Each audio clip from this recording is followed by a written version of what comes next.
Bob Schieffer.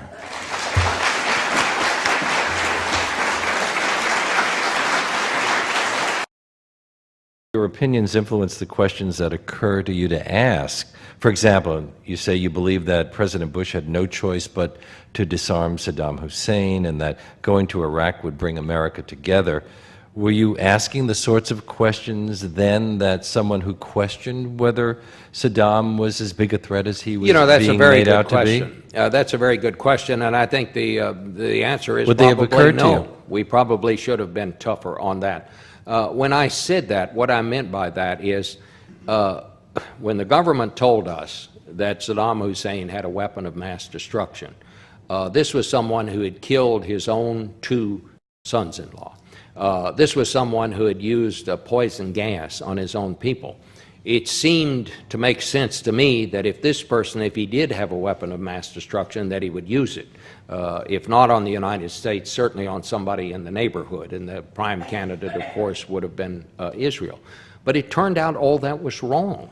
That evidence was wrong. Had I gotten a different story from the government, I wouldn't have thought he had no choice but to do that. But I guess the question is, why did you rely on the government to do it? Many people were questioning who didn't trust the government, this government or any government, to tell the truth when they were trying to sell something like a war. Well, it seemed to make sense to me. That's the only thing I can say in answer to that, Leonard. I thought they made a good case, but they based it on false evidence. And, how could you know that? We should have done a better job on that. And you always, in retrospect, there are always questions you wish you had asked, but we didn't. The interesting thing was that when we got to the police station, in those days, we never told people who we were, newspaper reporters. If they thought we were cops, we just let them think that. If they asked, we told them. We never lied, but if they didn't ask, we didn't tell. So I walked into the Dallas police station, and I said to the first uniformed officer, I said, I'm the one that brought Oswald's mother over from Fort Worth. I said, is there any place we can put her where these reporters won't be bothering her? And he's, when you're 27 years old, you do things you wouldn't do when you're my age now. One of the themes in your final thoughts is the increasingly partisan nature of politics in Washington. You write, as I've watched Washington from within for nearly 4 decades, I've seen it become meaner, more partisan, less productive. And I think the main reason has to do with money and the way we elect our officials. I think the primary system just gobbles up money. I think at the congressional level, now people who want to be elected to the Congress, they have to raise so much money. They have to sign off with so many special interest groups before they get to Washington that once they get there, their positions are set in stone and they can't compromise. When a legislative body reaches the point where it can't compromise, it's not going to get anything done, and that is what you see happening in Washington. I think there is a difference, and I'm not sure some of these blogs, some of them are very good, but I'm not sure that qualifies as journalism.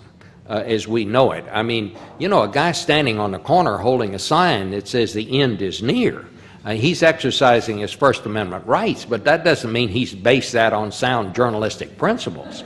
And some of these blogs, I think, are right at about that same level.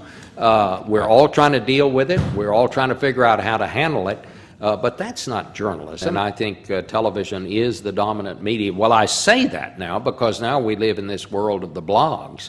And this is a whole new and different thing that we're dealing with. Let me just say one thing, Leonard.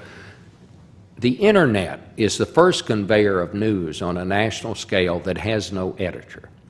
The worst newspaper has an editor. There's at least one person on that newspaper who knows where the stuff in the newspaper comes from. This stuff pops up on the blogs. We don't know where it's from. We don't know if it's true. We don't know if it's false. We in the mainstream media are trying to deal with it, as are the candidates. It's changed politics, and it's changed it more than anything, I think, including cable.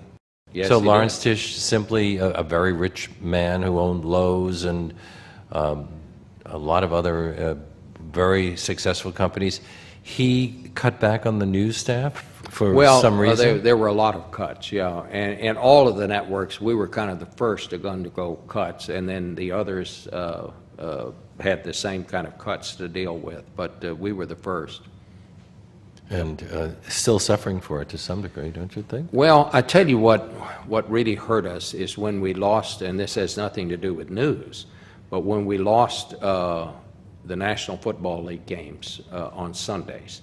And when we lost that, we lost a lot of our key affiliates out in the country, and that did have an impact on the ratings, and that was the main impact. Well, yes. CBS has NFL games again, but has it helped?